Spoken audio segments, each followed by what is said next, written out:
Neeraj नीलकुला official YouTube channel के माध्यम से लक्षण हो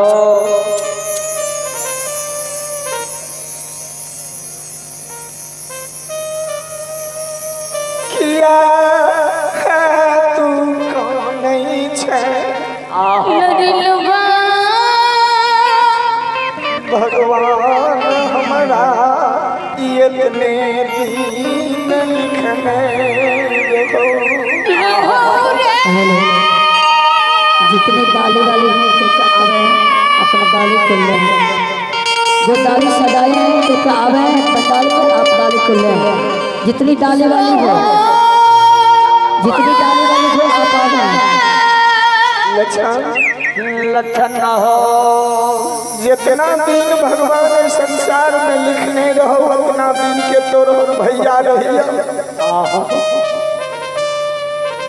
हे हो लक्षण ने काना चार भाई के भैयारी अगर पूरा में रहिए हाय हाय हाय हाय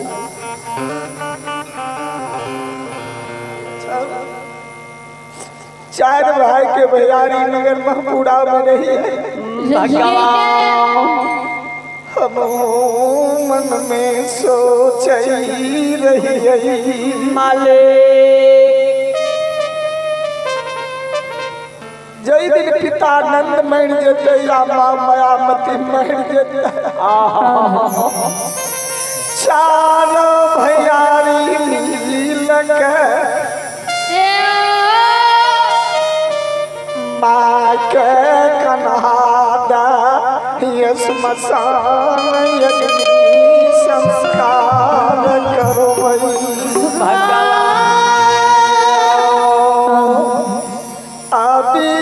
अभिधाना के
लछन के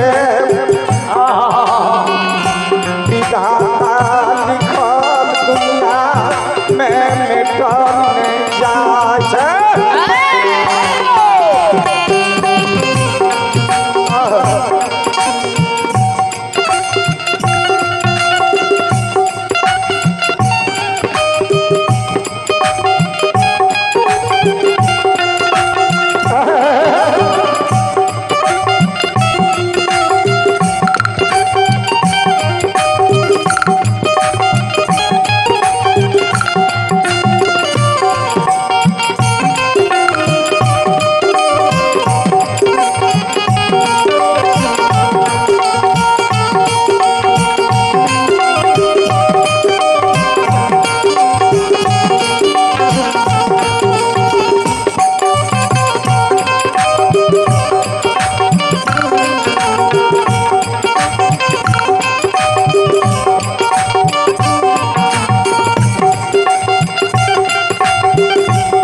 लक्षण के हृदय से लगा के समझावे छे रे लक्षण तू नहीं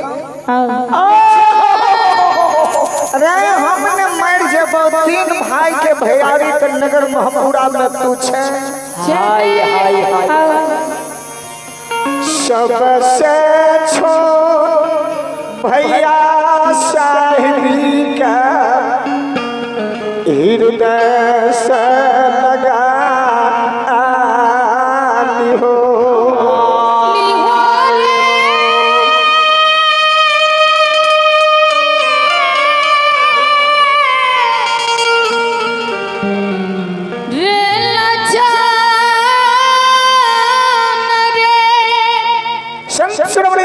भगवान दोनों भाई जे गरा से गरा मिल के कौन नहीं रहे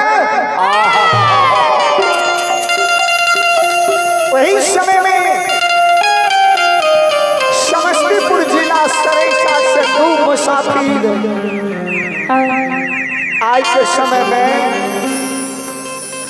अपना बिहारी के दिल्ली पंजाब बम्बई बनारस इलाहाबाद लखनऊ कलकत्ता बम्बई के समय में देश से आ वही जमाना के बूढ़ बुजुर्ग जे रहे गरीब जे रहे ओकरा बहुत दूर तक देखल रहे थे एते से बंगाल तक कमावे जा रहे बंगाल के अगाड़ी ओकरा देख ले नहीं रहे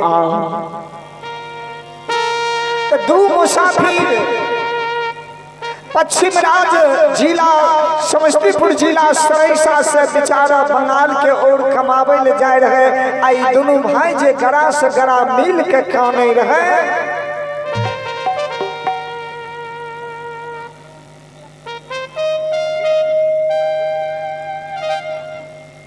आइए आप हैं गोलू कुमार बिंद घर नवटोलिया से श्री हरि ठाकुर जी दरबार में 25 रुपए का दान है मालिक की ओर से लाख लाख धन्यवाद।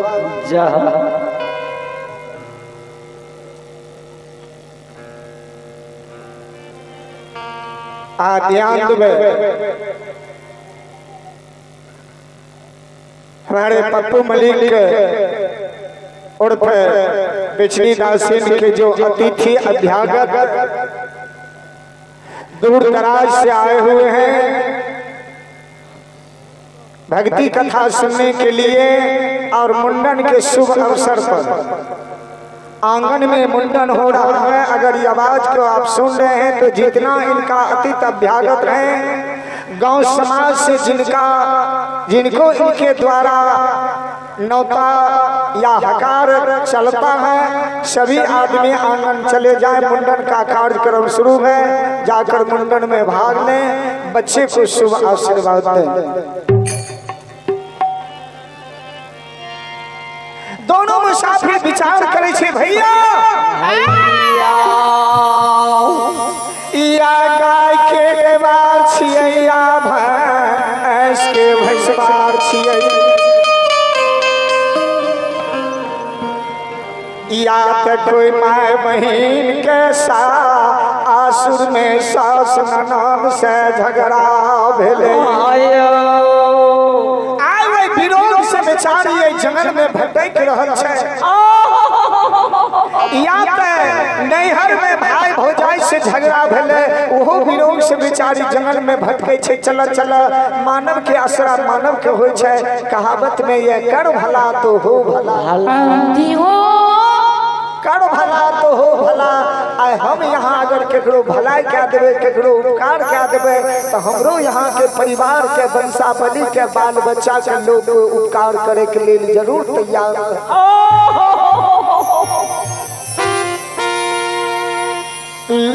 श्रोता भगवान चला चला जाके देखिए जे केकरा समय पड़ गेले किया जंगल में काम भगवान दोनों मुसाफिर के चल आवे रहे कुछ दूर जब अले तो माँ गही के लाठी घुमा के फेंक दिल के रहा सबसे पहले मुसाफिर के हुए लाठी पर नजर पड़ दौड़ के गेले लाठी उठा लेके कल के भैया और जकरा लाठी के सूरत एहन छै आ जकरा हाथ में लाठी हेते तकर सूरत केहन हेते जहिना 5 कदम आगू बढ़ै छै भगवान बाबा सिर के चादर के पाग जे रहे जमीन पर गिरल खून से लथपथ भेल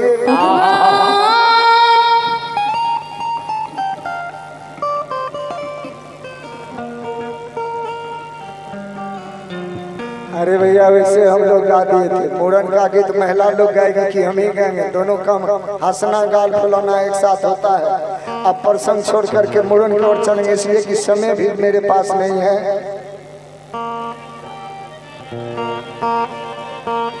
श्रोता भगवान 5 कदम आगू बढ़े छै तो बाबा सिर के चादर जो खून से भीजल गिरल रहे दोनों मुसाफिर वे चादर के उठावे छै आ जहिना पूरब पश्चिम उत्तर दक्षिण ही आबैया उड़ा ले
नाना का अपने टाने सुझे छो, दोसर के थोड़े सुझे छे।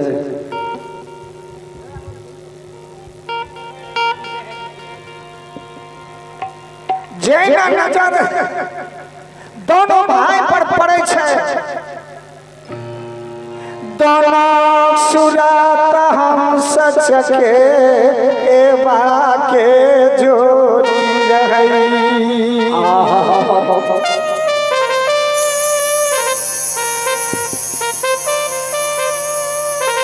जैना दोनों भाई पर नजर पड़े छे कि दोनों मुसाफिर मूर्छा खा के जमीन पर गिर गेले।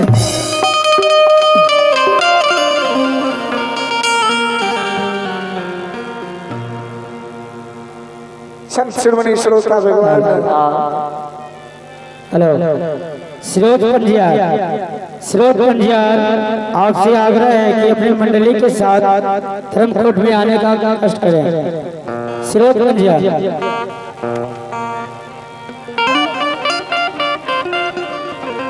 सदा भगवान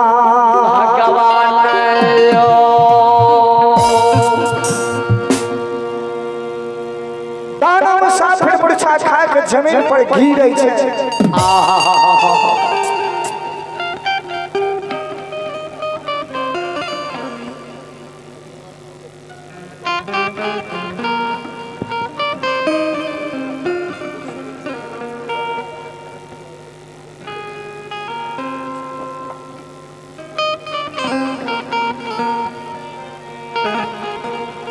जैना दोनों मुसाफिर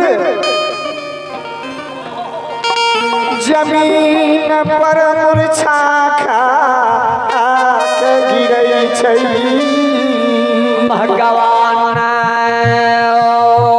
लक्षण बाबा भैया कारू के धरती पर सुता देलकै, जमीन पर पार देलकै, आ दौड़ के गेले दोनों मुसाफिर के भैर पाँव पकड़ हृदय से लगा के मूर्छा के दूर।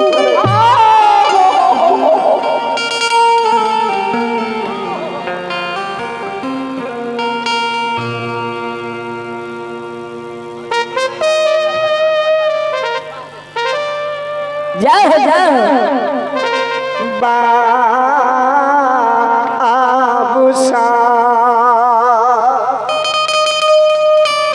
दोनों के मूर्छा दूर करे छे। लक्षण बाबा पूछे छे जे हो भैया किया तू मूर्छा खा के गिर गेल हो, कि ए जंगल में तोरा भूख लग गेल, कि प्यास लग गेल, कि बाघ बाघिन के भय से तू मूर्छा खा के गिर गेल हो। दोनों मुसाफिर लक्षण बाबा से कल के हो बाबू ने हमरा भूख लागले ने प्यास लागले, अने बाघ बाघिन के डर से गिरली। आज तोरा दुनू सकल सूरत जे देखे छिया दुनू हंस सके बाकी सकल सूरत के जे देखे छिया, जय माय के कोख से तू दोनों हंस सके बा जन्म लेने है हो, उ माय ए संसार में केना धैर्य धारण क्या के दुनिया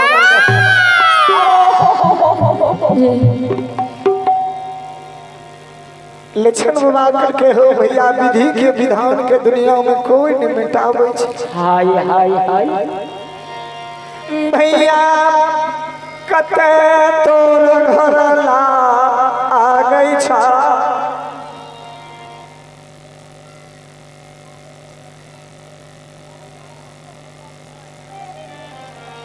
आकी तोरा मछिया कहाँ जा रहला ये मुसाफिर कल के बाबू घर हमर सैसा गरीब छिए, बंगाल कमावे ले जाए छिए।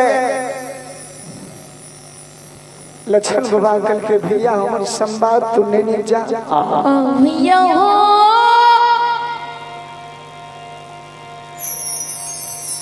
संवाद के ना चल के तो मुसाफिर कल के हो भैया तोरा ने हम चिन्हे छिए ने जाने। जे कौन नगर तोर घर छ कि तोरा माय बाप के नाम छिया। लक्ष्मण बाबा के बाबू हमारे घर नगर महमूरा है। बाबू के नाम नंद खिरहर, माई के नाम मायामती। जे भाई के बाग हिंद के ओकर नाम कारू छिए, हमर नाम लक्ष्मण छिए। चार भाई के भैयारी छिए। सबसे जीठ भाई के नाम मेहनाथ खिरहर, जे कि काशी के पढ़ल 4 वेद 6 शास्त्र 18 पुराण में निपुण है।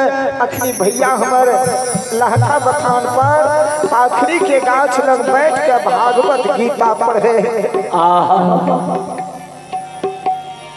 हमर समाज में जा ऊंचे ऊंचा हवेली नगर महपुरा में लाखा बता पर आगो बढ़ के ढेरी दूर से झलकइए। मुसाफिर कल के बीच भैया तो संवाद हम जरूर पहुंचा देबो। कल की तोरा कहे की जरूरी नहीं भैया, हमर पाखरी के गाछ पर बैठ के भागवत कथा पढ़े हेते। संस्कृत में श्लोक पढ़ के हिंदी में अनुवाद कर के कथा के सारांश सुनावे हेते।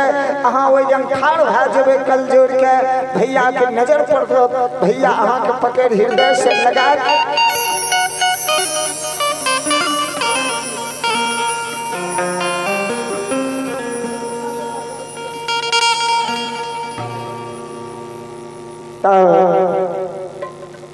सरोजिएला हमरा पहले कैलू है के साथ दिल के तो हमरो साथ देते, लेकिन बेमानी क्या लेके हमारे लिए गावे थे कुर्सी पर बैठ रहे। एकर मतलब भेले जे हमरा आर से मिलानी नहीं छे। अब हमार समय समाप्त भए गेले। सरोज जी आबि रहल है, इनको वाणी के सुनियो, शांति के नाम दियो।